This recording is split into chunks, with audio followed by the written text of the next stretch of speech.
Good afternoon, I'm Shubhendu Ghosh. Welcome to Midday Prime. In the next 1 hour, stories and updates from India and the world. Our focus is going to be on developments in Jammu and Kashmir and Ladakh. First, the big news at the start. India regrets the steps announced by Pakistan regarding downgrading of bilateral diplomatic ties. Ministry of External Affairs reiterates recent developments pertaining to Article 370 are entirely internal affair of India. Says Pakistan's intention behind these measures is obviously to present an alarming picture to the world of bilateral ties.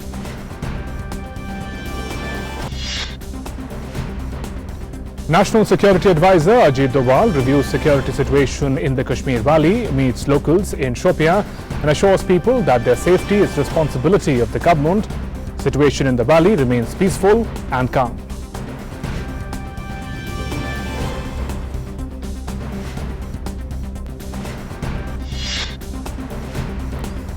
Supreme Court refuses to grant urgent hearing on plea against scrapping of Article 370, says the matter would be placed before the Chief Justice of India to decide on the listing of the matter.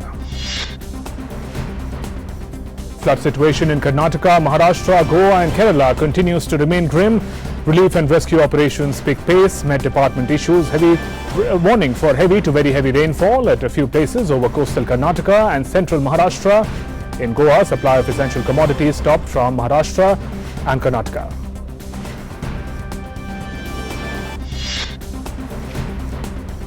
Former Civil Aviation Minister and NCP leader Praful Patel being questioned by the Central Bureau of Investigation in aviation scam case.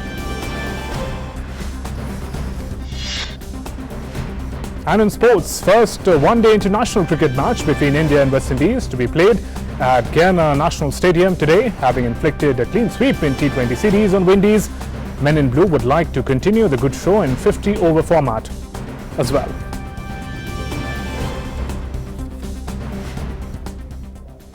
Let's begin with the top story. A day after Pakistan decided to downgrade the diplomatic ties with India, India has said that developments pertaining to Article 370 are entirely an internal affair of India. MEA in a press release has said that the Constitution of India was, is and will always be sovereign matter. Seeking to interfere in that jurisdiction by invoking an alarmist vision of the region will never succeed.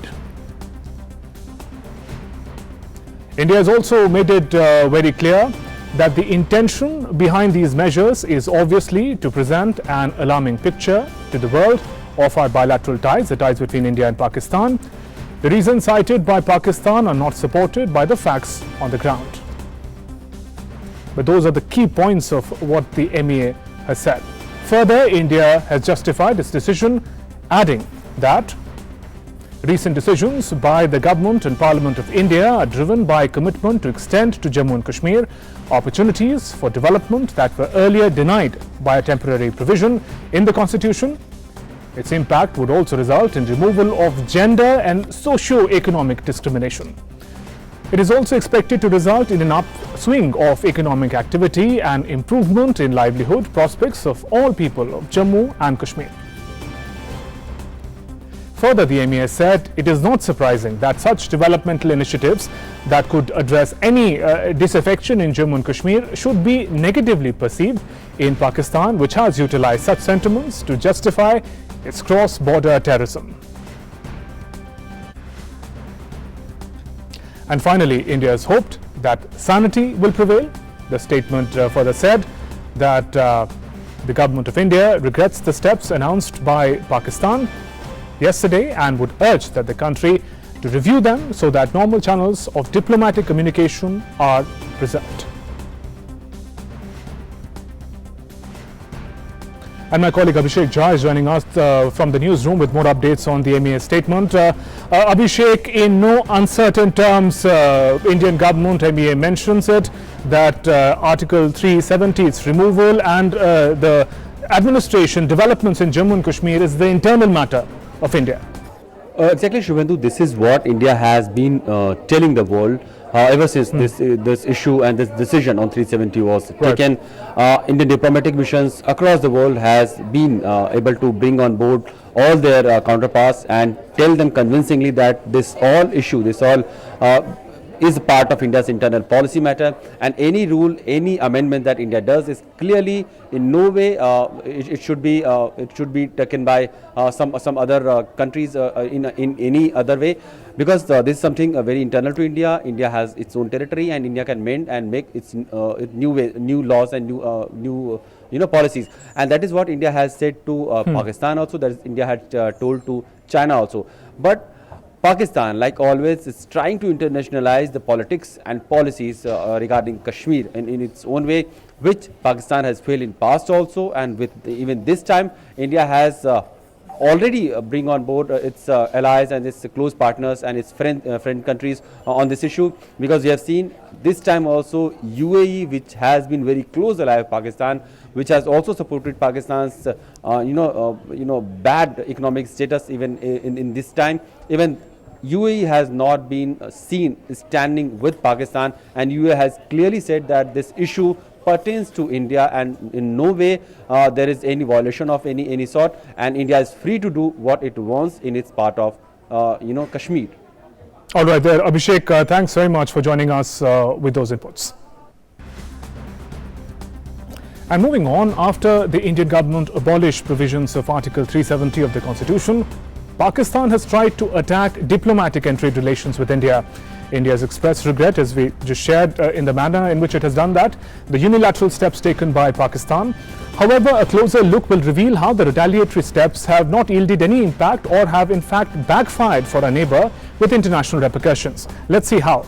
After Pakistan closed a corridor in its airspace for India, Air India official has said that it will not affect us much and only result an additional of up to 12 minutes of flying time for overseas flights for India, which earlier was crossing through Pakistan airspace. Air India operates around 50 flights daily through Pakistani airspace.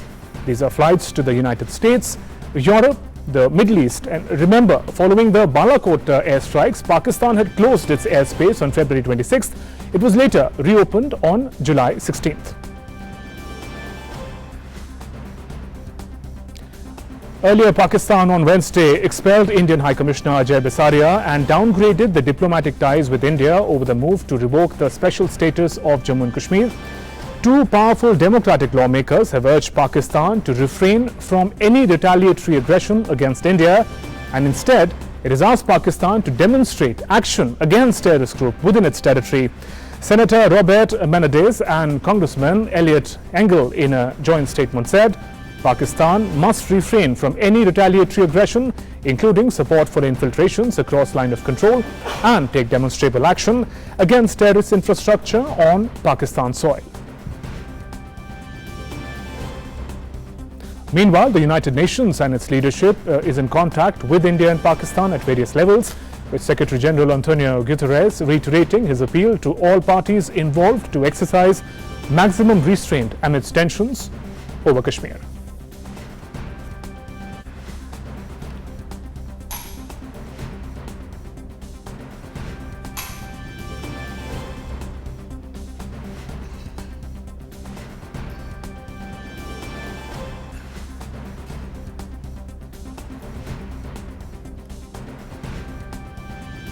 So we just saw the ways in which the international attention that Pakistan was seeking is backfiring. America has asked Pakistan to look into its own doings and make sure that terrorism on its soil is ending. And United Nations, on the other hand, has taken a stand and it's said that it's in contact with both India and Pakistan.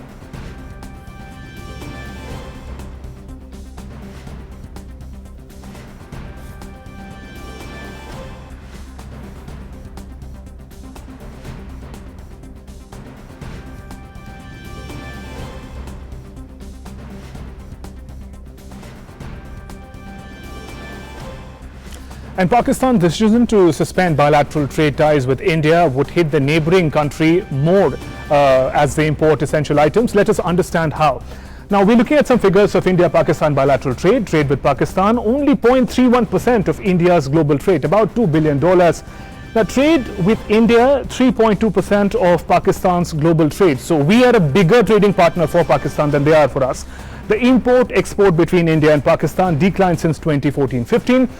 the experts say that the trade restrictions that Pakistan appear to have put is going to hit the country back in a worse manner. We're looking at the highlights of India-Pakistan bilateral trade in the ways in which the unilateral steps will attack. Now, in the context of Pulwama attack, before Pulwama terror attack, $34.61 million import from Pakistan to India took place. That's the figure that stood before the Pulwama attack. Now we'll see how that drastically changed after the Pulwama attack took place. We look at our next slide. After Pulwama attack, India takes some steps. India removes and withdraws the MFN status for Pakistan, most favored nation. It imposes 200% custom duty on Pak imports. So these are the reactions after Pulwama attack. And after that, imports from Pakistan declined by 92% to stand at $2.84 million in March earlier this year. 2018 fiscal import from Pakistan declined by 47% to 53.65 million. We're talking about the previous quarter this year. So those are the ways in which already India-Pakistan trade has been on the decline, and we also see how Pakistan has more to lose by its decisions. Pakistan reacts to removal of Article 370 by India. Those are the current updates, and it tries to attack India and Pakistan ties by restrictions on trade, and we saw how they're backfiring. Now, it is important to know, and we'll go into deeper details as to how Pakistan is undergoing an economic crisis itself, and that Pulwama attack was a major turning point in already declining trade ties between India and Pakistan. It was almost like the final nail in the coffin. It decreased by over 90% in a anyways declining trade between India and Pakistan. Moving on, India's export to Pakistan. Let's look at the things that India exports. Organic chemicals are some of the things. Cotton, these are processed cotton that India exports to Pakistan. We're looking at the things that we trade. Plastic products is another important key ingredient product that India exports to Pakistan. Important commodities, daily use, sugar, coffee, tea. India sends it to Pakistan. Again, important for infrastructure, iron, steel, copper are important commodities that India exports to Pakistan, besides many important medicines that are sent from India to Pakistan. So if Pakistan causes restriction, it loses out on all those. What does Pakistan export to India? What do we get from there? Fresh fruits are some of the key commodities. Raw cotton, we send processed, they send raw cotton, are some of the key ingredients that we trade. Wool is another key ingredient that we trade with Pakistan. Cement is something that comes from Pakistan to India. It's an important part of the trade agreement between us. And petroleum products also is exported from Pakistan to India. Besides, also rubber products are some of the important ingredients that Pakistan exports to India. And one of the final ingredients, mineral ore, are part of Pakistan's export bag to India. So those were some of the key ingredients and commodities that we saw that India and Pakistan trade with each other, and we also tried to understand how the restrictions that Pakistan has tried to put, thinking that it's going to hurt India in order to sort of take out its frustration over Article 370. We learned how Pakistan has more to lose from those restrictions. And meanwhile, the Supreme Court has refused to accord urgent hearing to a plea filed against the government's decision to allegedly impose restrictions in Jammu and Kashmir after revoking provisions of Article 370. A bench headed by Justice N.V. Ramana said the petition will come up for hearing in due course. The petitioner said he is not expressing any opinion on Article 370, but has sought withdrawal of current restrictions and other measures, including blocking of phone lines.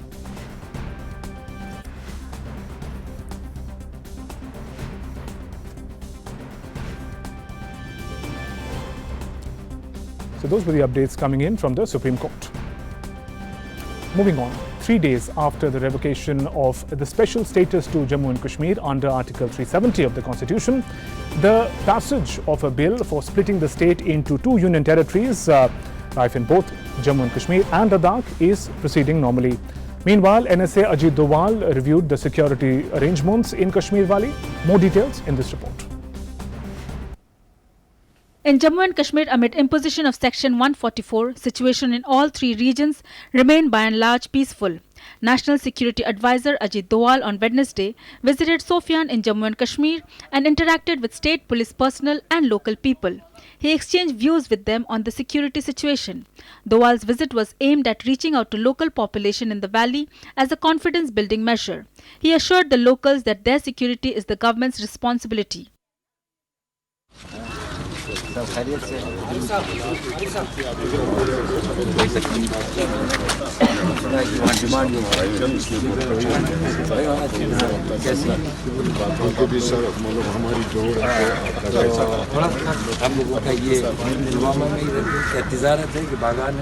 बागान है board आपके अच्छा रहेगा इंशाल्लाह अच्छा रहेगा आप बड़ा दिल्ली है कोशिश करेंगे सब लोग आराम से रहें ऊपर वाले की तरह से आप आपके बच्चे और आपके बच्चों के बच्चे यहाँ पर सुकून से रह सके।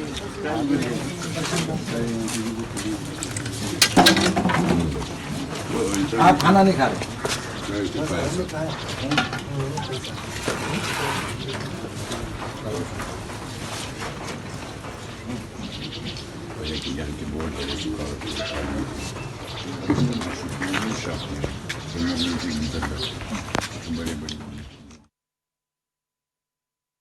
According to a senior official of the state administration, some shops were open in Srinagar and the movement of people on the road picked up despite the restriction.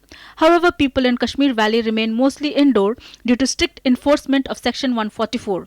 Security forces remain on high alert. हमको मालूम है कि CRP जो force है हमारे देश की उस पर पूरे देश को बहुत जो ड्यूटीज आपने की हैं छोटी से लेके बड़ी से बड़ी ड्यूटी तक पूरे हिंदुस्तान के अंदर में कोई ऐसा जगह नहीं है जहाँ पर अगर समस्या आई हो या जहाँ पर राष्ट्र को जरूरत पड़ी हो अपने बल की और अपने उसकी प्रयोग करने की जहाँ पर सीआरपी नहीं हो, चाहे वो इलेक्शन हो, चाहे वो फ्लड हो, चाहे वो लॉ ऑर्डर हो, चाहे कम्युनल राइट्स हो, और जहाँ जहाँ वो गई है जिस कामयाबी से उसने अपना फर्ज निभाया वो हम सब के लिए बहुत ही ज़्यादा उसका विषय है। कश्मीर के अंदर में विशेष परिस्थिति है। कश्मीर और लेफ्ट विंग एक्सट्रीमिस्ट एरिया के अंदर में ये दो खास जगह हैं जहाँ पर सीआरपी के लोगों ने बहुत उत्कृष्ट सेवा दी। यहाँ पर आप लोगों ने जो सेवा की है उसका कोई मुकाबला नहीं। Situation all across Jammu region remains peaceful. Shops too reopened in most parts of Jammu district and private traffic plied normally. However, schools and colleges continue to remain closed across Jammu division till further orders. In Kargil district of Ladakh, district magistrate has imposed Section 144 as a precautionary measure in view of the Bandh call given by some political parties. Situation returning to normalcy in Leh. Bureau Report, DD News. Let's now get some update from the ground. My colleague Rama Tyagi is joining us from Srinagar. Rama, we informed our audiences that the situation in Kashmir, in Srinagar, is peaceful and calm. Take us through in detail how are people responding to this historic development in the region? Yes, Shubhendu, you can see behind me that traffic is moving smoothly this time, and this is happening since morning, and people are doing their day-to-day work. They are completing their routine work. They are going to offices, and if they have some other thing, they are on roads, and they are following the whatever instructions are given by administration. They are following the all the instructions, and yeah, there are some restrictions and adequate security forces are there to stop any kind of mischief monger, any kind of troublemakers. But overall we can say that situation is going on smooth and people are following the instructions, and administration is doing all its effort. All the steps have been taken to facilitate common man, whether there are medical facilities, whether there are food and supply and other initial supply things. All the things are intact, and time to time the state spokesperson, he is giving his statements that there is no worry to be concerned about. Administration is with them. Right, Amma. Also, we know that there has been a heavy deployment of security forces, particularly in Kashmir, in the run-up to this big decision. What are the restrictions that apply as of now? If you can just take us through that, and When can they be expected to be taken off step by step? See, the restrictions are section 144 is imposed here, and that is for the protection of common man from any kind of troublemakers, any kind of miscreants who can create troublesome activities, who can create a misunderstanding, who can create any kind of misuse of the common man's sentiment. Apart from this, the mobile phone are shut and internet is also not working. But that is for as a precautionary measure. As you know that before the internet and mobile services in that kind of situation, they are misused, and to prevent those kind of misuse, these precautionary measures have been taken by government. But to facilitate common men, all the necessary steps are also being taken. All right, Ramadha, thanks very much for joining us with those inputs from Srinagar. Let's also now get updates from Leh Ladakh. My colleague Arun Sharma is joining us, giving us what the situation is like on the ground in Leh.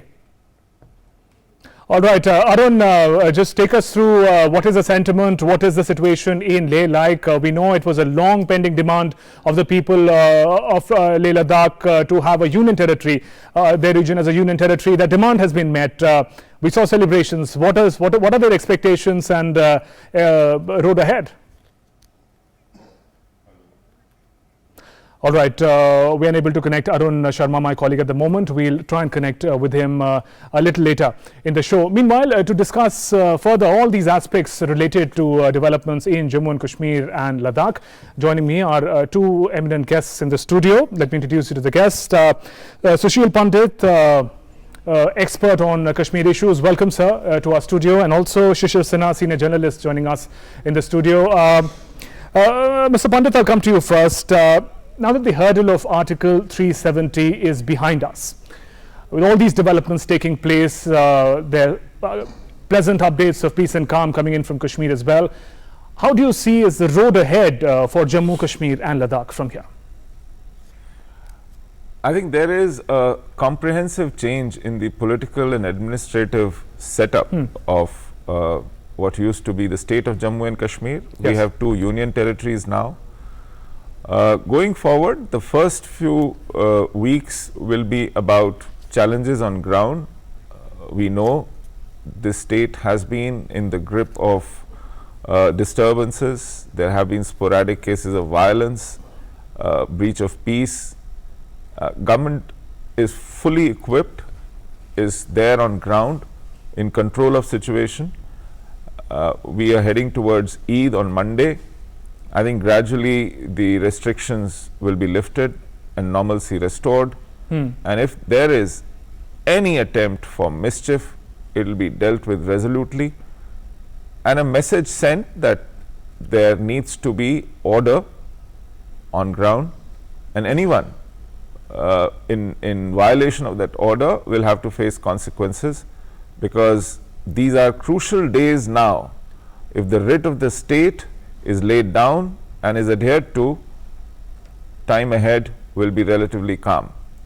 Thereafter, the entire process of restructuring the political landscape will come through. State government employees have overnight become central government employees. Right. Also the procedures, the norms, the delimitation, the appointment of relevant people, all that will follow. And then business as usual, because a new assembly will have to take place in the state of Jammu and Kashmir. For that, a constituency is demarcated, a certain calendar of electoral process to bring this union territory with an assembly and a chief minister like Delhi, like Puducherry. I'm sure in going ahead in the weeks and months to follow, as we progress in restructuring the political and administrative systems there, things will normalize. Regular traffic of tourists, of students, of pilgrims will be restored. And one would be waiting to have that day as soon as it does. But what is anticipated there is the logjam one faced in development, in investment, in creating new opportunities. That logjam has been removed. Now you would see it translating on ground in terms of fresh energy and activity unleashed there, in terms of creating opportunities and giving a boost to the economy, infrastructure in the state. I see a great deal of hope and positive anticipation in the state. Hope would be crucial for people to go forward from this historic step. Shishir, I'll come to you. We saw earlier how Pakistan is trying to use this development in Jammu and Kashmir in order to meet its own really interest and really indulge in diplomatic and trade adventurism. Can it really? We tried to explain through data earlier in the show how Pakistan has much more to lose by attacking the trade ties with India. How do you see this development? Can Pakistan really afford to do this? I think it's irrelevant to talk about the trade ties between India and Pakistan. Yeah, they're minimal, Yeah, you give annual figure. I will just give you the first quarter number, and this says that we exported something around 137.26 billion. What was the export to Pakistan? Just 452.5 million. If you talk about import, it was 164.5 billion and Pakistan is just 7.13. So what does it mean? I mean, it's irrelevant to talk about the trade thing. Now coming to the Pakistan economic situation, you know, Pakistan growth rate is just 3.6% or 3.9%. It's been constantly on the decline. Yes, and the recent data says, because their financial year ends in June. So recent data says that their growth rate has come down from 6.2% to 3.9%. Now the worst thing is that they are getting cheaper raw material from India. They were getting cheaper raw material from India. If you talk about the export from India, that organic chemical, cotton, plastic, dye and all those things, these are the raw material for their manufacturing sector. Now the problem is that they will have to buy this from the other market at a very high price. So their manufacturing will be impacted. At the same time, you just see their inflation rate, it is more than 7% and it is expected to go up further. So if the prices of manufacturing product in Pakistan is getting costlier, then the inflation will also, inflation rate will also go up. And Rishit, the story that made a lot of headline, if I may just interrupt you, about taxes on roti, naan and these basic commodities, food commodities. Do you see Pakistan really misplacing its priorities completely? I mean, US also saying that you need to check terrorists on your own soil before you intervene in somebody's internal affairs. So the priorities seem to be completely misplaced for the neighborhood. Yeah, and also they are on the FATF grey list. Yes. I mean, that is one threat which they have to think, because any further action by FATF will affect multilateral funding to the Pakistan. So Pakistan will not be able to get fund from various agencies. So on the one hand, their trade is getting affected. At the same time, their manufacturing activities getting affected. They are not getting fund from the multilateral activities. So I think Pakistan economy is in real shambles, and it's very difficult to imagine that what kind of situation Pakistani people are going to face in next 2 to 3 years. So trade relation, if you are causing some kind of disturbance with India on a trade front, that is going to hurt you more. We are not going to affect it. What we were getting, fresh fruits, dry nuts, there are various other markets who are supplying to that. What we were exporting to them, like the organic chemicals or the cotton, there are market in Middle East and in some other part of Africa which are seeking these things from us. So for us, there is no problem on the market front. For them, the problem is that they are not going to get cheaper product, they are not going to get some products which are easily available. And please don't forget the logistic cost involved in transportation of the good. Taking from India is easy, bringing from Africa or from China is not that easy. Right. Shishirji, I'll come to you. Earlier we saw some visuals of NSA Ajit Doval in Shopia interacting with the locals there, interacting also with the security forces in the region. Going forward, how significant do you think these confidence building measures will be, particularly in Kashmir, and what are the expectations ahead? There's a big news coming in. Prime Minister Narendra Modi is going to address the nation, and we are talking about the issue of Kashmir, removal of Article 370, and Prime Minister Narendra Modi is going to address the nation at 8 p.m. today. Well, that's the news that's just coming in. Prime Minister Narendra Modi is going to address the nation at 8 p.m. and all of us will be, of course, waiting to hear what the Prime Minister has said. And there's a Twitter that came in from the PMO Twitter. Prime Minister Shri Narendra Modi will be addressing the nation today at 8 p.m. So stay tuned to DD News for that as well. We'll be getting you all the updates and analysis of that. Prime Minister Narendra Modi address at 8 p.m. today. My colleague Sudhakar is joining us on phone line. Sudhakar, Prime Minister set to speak directly to the nation 8 p.m. today. What are the key expectations? जी बिल्कुल, देखिए अभी प्रधानमंत्री कार्यालय के Twitter handle से PMO India का जो Twitter handle है उसके जरिए ये खबर आई है। प्रधानमंत्री नरेंद्र मोदी रात 8 बजे देश को संबोधित करेंगे और बहुत बड़ी खबर है। हमको पता है शुभेंदु खासतौर से संसद का एक बेहद ही उत्पादक सत्र वो खत्म हुआ है और उसके ठीक बाद ये प्रधानमंत्री राष्ट्र को संबोधित करेंगे और एक ऐसे वक्त में हो रहा है। All right, my colleague Sudhakar was giving us update on Prime Minister's address that is scheduled for 8 p.m. Today, and as he mentioned, there are lots of key issues. Parliament also has had a very productive session, and also the removal of Article 370. A lot of expectation of the nation from Prime Minister to know what is on his mind and the things that he would like to address to the nation. Sushil ji, let's first talk about this. What are your key expectations when Prime Minister directly addresses the nation this evening? See, I think it's in good measure. We see National Security Advisor leading from the front in Kashmir, camping there for the past few days, and now Prime Minister taking to the airwaves and talking to the nation. It shows the significance of the decisions taken in the last 72 hours.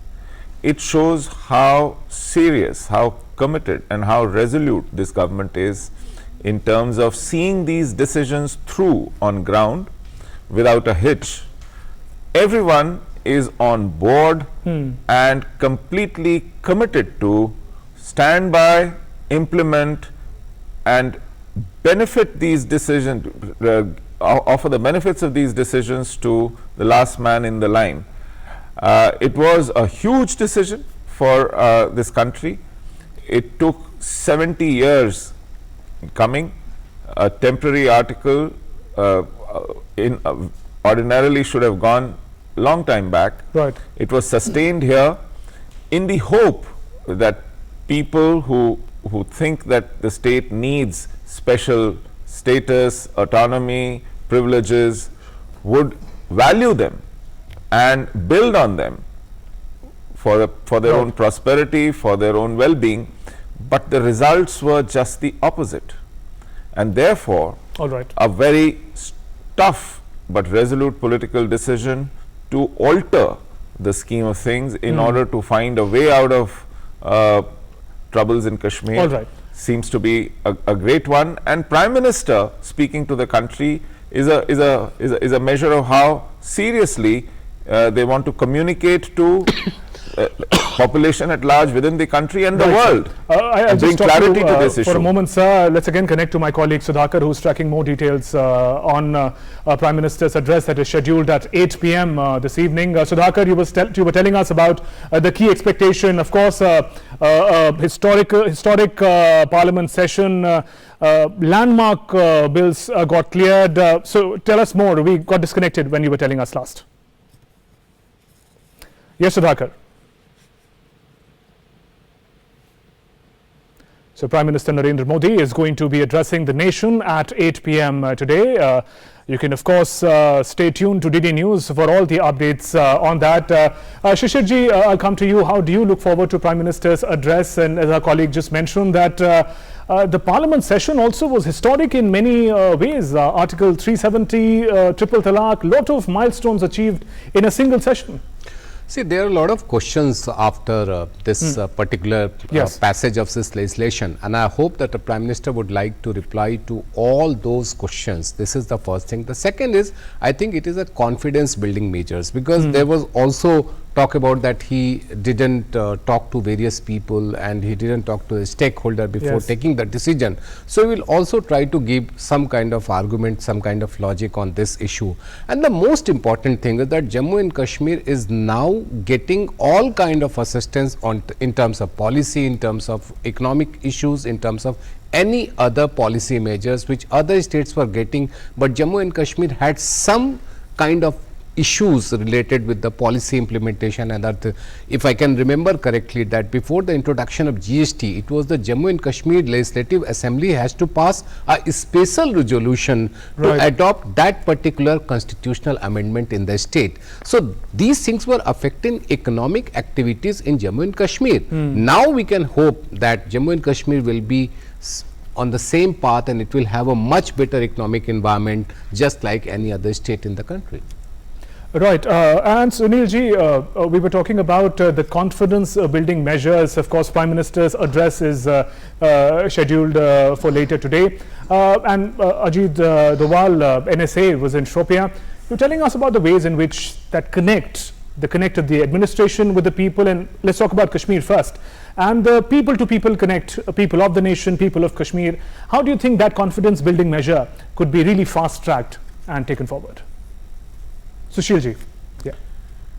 Fast tracking of these political measures is indeed necessary because we are in a state of transition in the state. Right. You will soon see a new delimitation of constituencies happening. You will also see application of central laws extending to the state. You will see several institutions getting started there, to start with even Minorities Commission, which has been long pending, in fact advised by the Supreme Court. So all these measures will see the state benefiting from the laws, the provisions, the mechanisms that central government had and also extended to different states and union territories, coming to Kashmir and benefiting people. And Prime Minister himself saying it, communicating about it, carries a huge amount of credibility and weight. That assurance coming from the man who's driving these changes himself from Prime Minister's office will also mean a certain degree of guarantee, an ironclad guarantee coming from the strongest man in charge of the government. And let's also find out, sir, how people of Jammu Kashmir Ladakh are looking forward to Prime Minister's address. Connecting with me is Arun Sharma from Leh. We'll connect with him. My colleague Arun Sharma is reporting from Leh.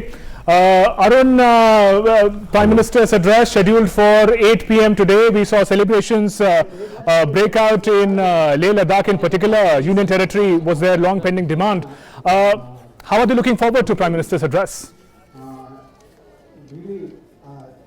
That's right, Shubhendu. Now, big news that's coming in that the Prime Minister Narendra Modi will be addressing the nation at 8 p.m. today. And people over here in Ladakh are really excited and enthusiastic about that fact. Let me just show you the visuals first of all. Look at these visuals. Now, these Ladakhis were waiting right from the morning and they were celebrating this moment as there is no 370 now, no 35A now. So now Ladakh is a union territory. That's a big point, big takeaway and a big sigh of relief for the people of Ladakhis. I have met a couple of people who have struggled a lot. They have annually struggled a lot in order to get this status. We know this fact that Zamyang ji, the MP of Ladakh, had represented very well in the Lok Sabha when he gave a speech. He actually put the Ladakhis' aspirations, their thought on the national level. But what do people over here think? Let's try to understand from them. आपसे समझना चाहेंगे, प्रधानमंत्री 8 बजे संबोधन कर रहे हैं. आप प्रधानमंत्री को किस तरह से देखते हैं और ये स्ट्रॉन्ग विल जिससे जो आप देखते हैं कि स्ट्रॉन्ग लीडरशिप जो होती है, क्या यही एक कारण आपको लगता है कि 370 एबॉलिश हो पाया, लद्दाख आज एक यूटी बन पाया? मोदी जी से बहुत सारी उम्मीदें हैं. हमने अपने जीवन में पहली बार ऐसा एक प्राइम मिनिस्टर देखा जिसमें एक गुजराती नहीं या कोई दूसरे स्टेट के नहीं, जिसमें हमें भारत नज़र आता है, भारत का दर्शन होता है. तो आज 8 बजे जब वो संबोधित करेंगे भारत को आर्टिकल 370, हम तो कभी नहीं चाहते थे कि लद्दाख जो वो कश्मीर के नीचे रहे. हमारे दादा दादियाँ सब गुजर गए यूटी के लिए आवाज़ उठा के. हमारे यहाँ एक अच्छा स्कूल तो दूर की बात, यूनिवर्सिटी तो दूर की बात, एक अच्छे स्कूल भी नहीं. पहले जब स्कूल में पढ़ने जाते थे तो उर्दू तो मैंडेटरी था, जबकि हमारा अपना भाषा है. तो कल जमयांग हमारे यूथ जो MP है जमयांग सिंह नामग्याल जी, उन्होंने बहुत अच्छी तरह बताया कि उस समय का सरकार ने कश्मीरी भाषा को, जिसकी लिपि भी नहीं है, उसको रिकॉग्नाइज किया था। हमारे तो अल्फ़ाबेट, ग्रामर, लिपि सब है। तो उम्मीदें ये है कि मोदी जी जो बहुत साल पहले, यानी 70 साल कह सकते, जो पुराने सरकार ने गलतियां की, हम नहीं कहते कि उन्होंने उनसे कुछ छूट गया, उन्होंने जानबूझ के जो गलतियां की हमारे लद्दाख के लिए, जो भारत का अटूट अंग है, उनके लिए। So they have completed that. The aspirations have been full.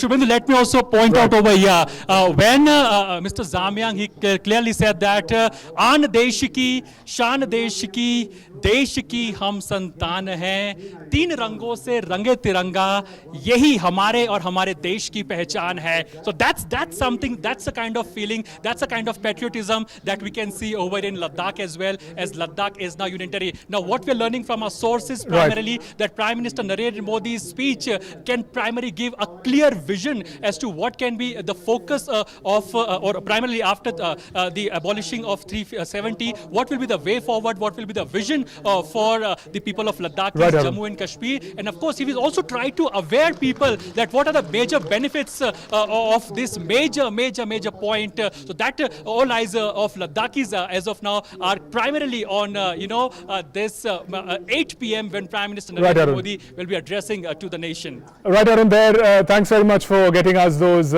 voices, those visuals, those glimpses of celebration in Ladakh. Thanks very much for joining us from there. And let's again connect to our guests in the studio. Shishir, I'll come to you. You were telling us about the nature of economic integration that the region was really waiting for it to happen. And Home Minister Amit Shah also, when he was discussing the Article 370 related bill resolution in the parliament, he spoke about how development is in fact one of the key motivation to get rid of this hurdle. If you could simplify for us in near term, in mid term, in long term, what are the benefits of economic integration that will reach the people of Kashmir, the people of Jammu, the people of Ladakh and rest of the nation? See, most important thing is the employment. I mean, employment, why the employment activities are not very much there? Because of some limitations for the other people who are going to set up the industries there. Yes. So now after scrapping of 370 and 35A, we hope that there will be no problem for any industry to set up their plant or set up their manufacturing activities there. And that will create a good number of employment opportunities for Jammu and Kashmir youths. So that is one advantage. The second thing is the devolution. I mean, in terms of Finance Commission devolution, Jammu and Kashmir will now be at par with the other states and union territories in terms of devolution.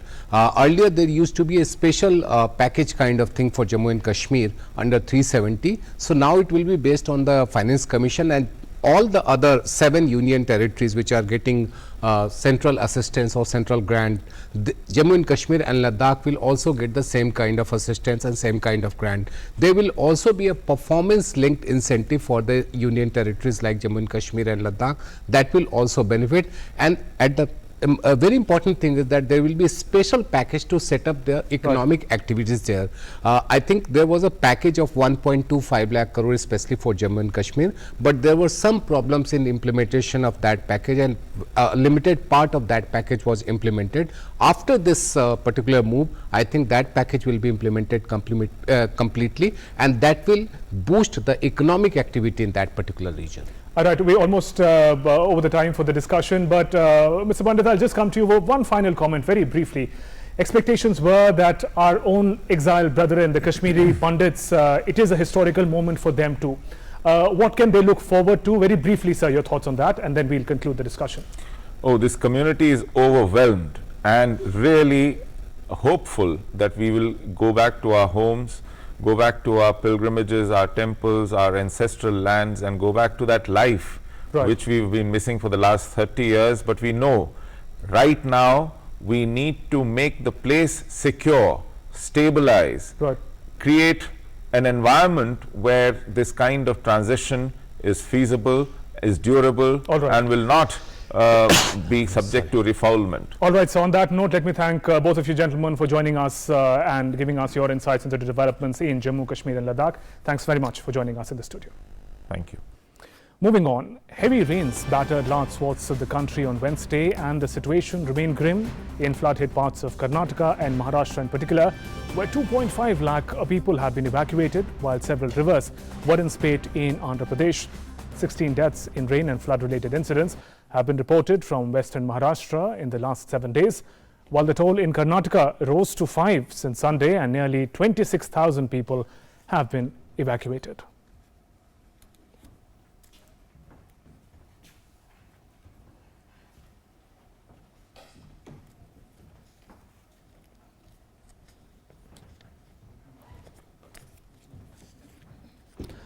And my colleague Shishir Shelar is joining us from Mumbai with more updates on the rain and flood situation. Shishir, just take us through what the weather is like in Mumbai and surrounding region today, and what are the expectations ahead? Well, absolutely, Shubhendu, especially the Kolhapur, Sangli and Satara district of Maharashtra is heavily affected due to the floods.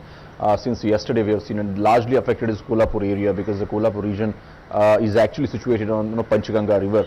And what we've got to know, just information that we receive, is that right now that the river is actually overflowing, and that's the reason the water entered into the main city.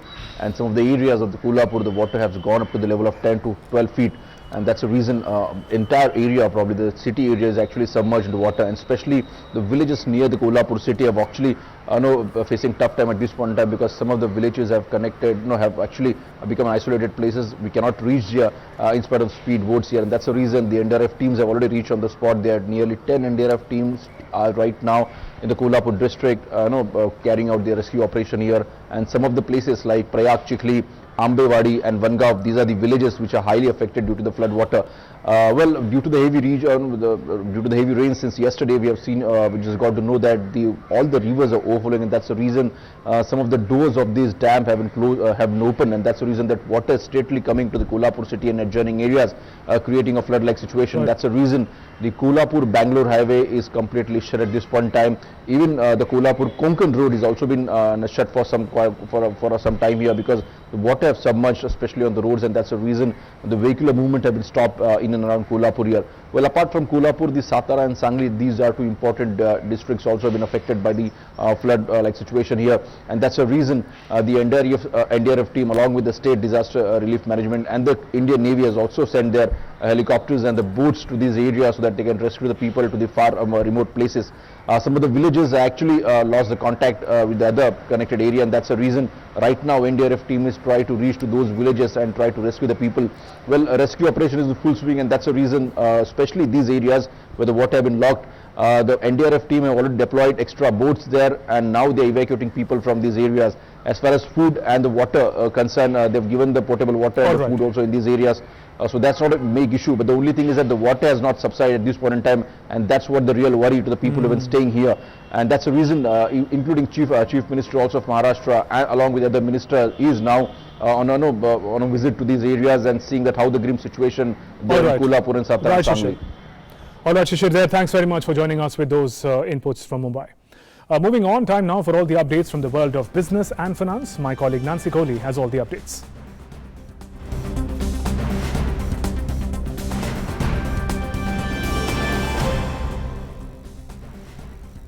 Nancy, over to you.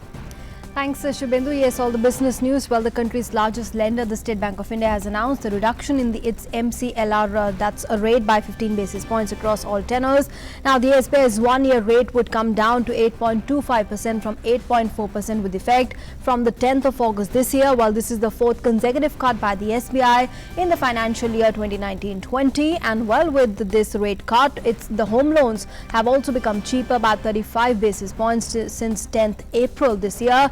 And also a lower rate cut will effectively mean a lower home loan interest rate, while both new and the existing home loan borrowers will stand to benefit from this move.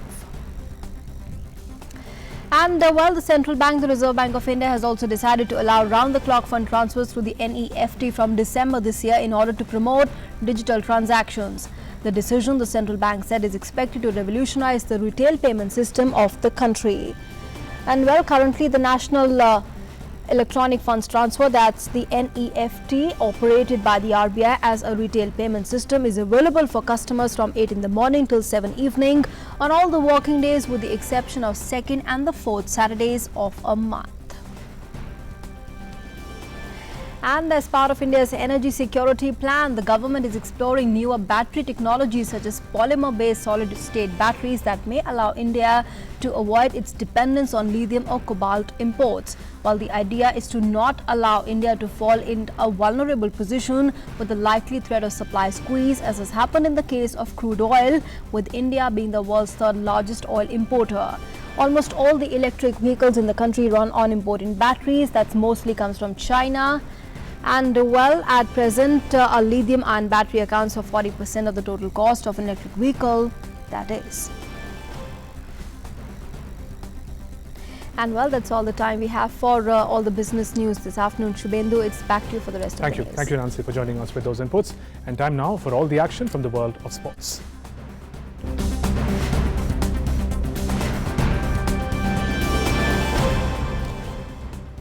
Now, India, after having registered a clean sweep in the 3-match T20 series against West Indies, are back on the ODI business for the first time since the World Cup 2019. Captain Virat Kohli, who led India to semi-finals in his first assignment as skipper in 50-over World Cup, will look to resolve the batting problems when the team takes up the challenge in the Caribbean island.